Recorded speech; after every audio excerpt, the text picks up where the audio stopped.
Hi everyone, welcome to The Last Drop. I am Chris. Thank you for joining me today. I'm outside, in front of a door. Apologies for any wind noise that you may or may not hear. I will try and get rid of it in post. And if you're new to the channel, please hit that subscribe or thumbs up. It really would be appreciated.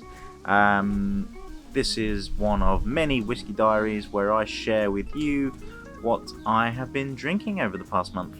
All the new stuff that I've been trying and that I think you should be trying too. So, started off on the 13th of the 5th. And this is a good month actually because this is my birthday month, so May. Started off 13th of the 5th, like I said, with Old Pulteney 12. Never had it before, or I might have had it, but it would have been like 5, 6, 7 years ago maybe, and I cannot remember. So, this is such a solid, safe, vanilla, slightly fruity dram. I picked it up, I think it was £24 on Amazon. Really, so, safe. Just a really nice sipping session whiskey, I'd call it. 6.5 out of 10. So, on to the 15th of the 5th. I had a swag, so a Sussex Whiskey Appreciation group tasting with Paul John. So Indian whiskey. This stuff's great. Really good. Interesting way they age it. Obviously because they're in a completely different temperature and compared to Scotland, so their aging takes like half the time that it does in Scotland. So you can get some really fabulously aged spirit in a much quicker time, and it's really good, most of it. Not the first time I've had Paul John either. I had it at the Whisky Affair, so go and check that video out as well.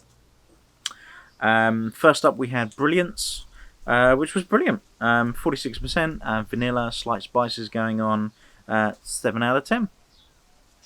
Then we had Edited, which I think I remember it being my favourite when I had it last time, of the base core range. Again, vanilla, cloves, spicy, and there's a slight light peat going on in the background. Not overpowering, just a really pleasant dram. 7.5 out of 10. Then we had a single cask. This was at 60%. This had sweet raisins, coconut, fruity, great long finish going on.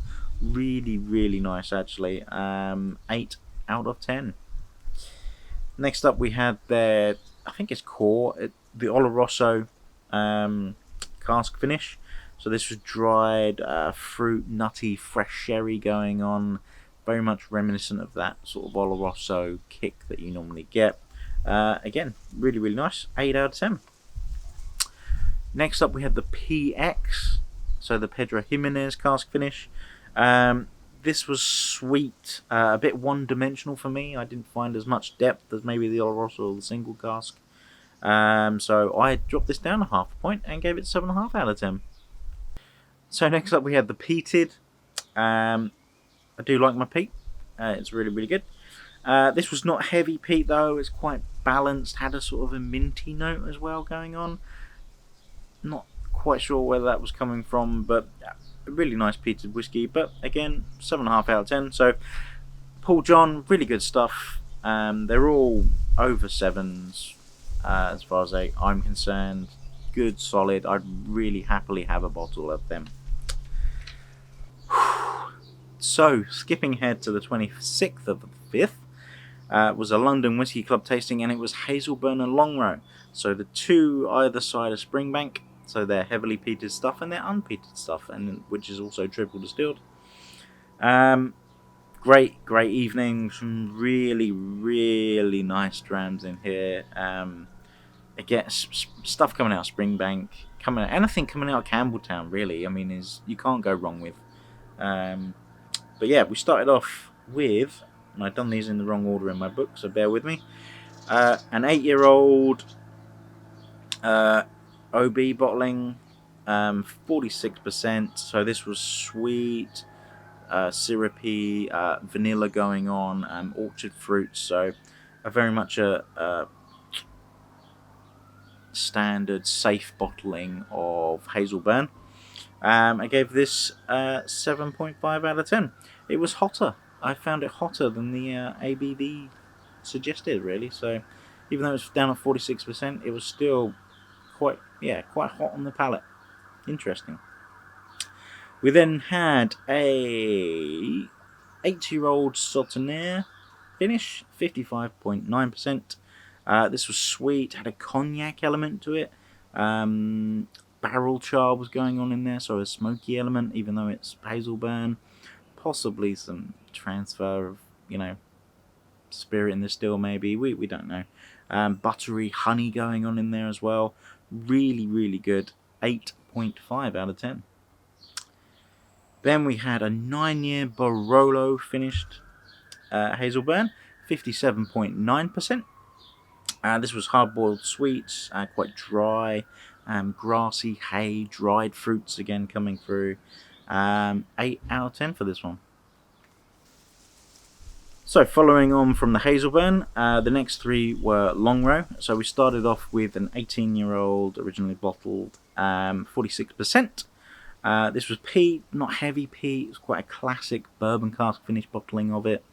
Some funky depth going on. Just a really nice, safe, peated Longrow. Very, very good. 7.5 I gave it.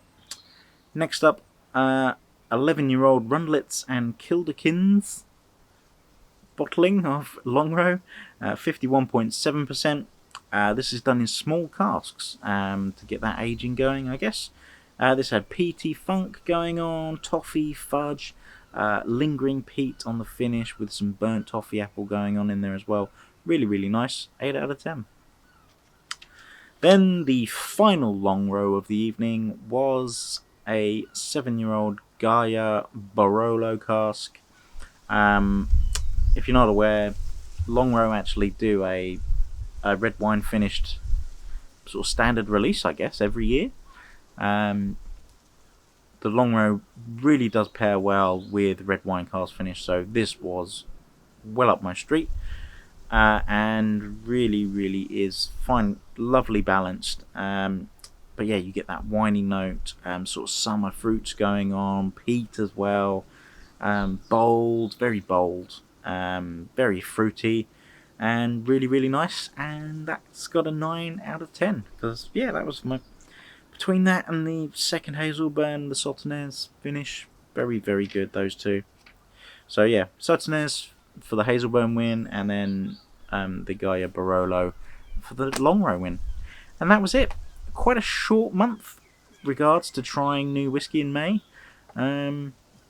June is looking so-so.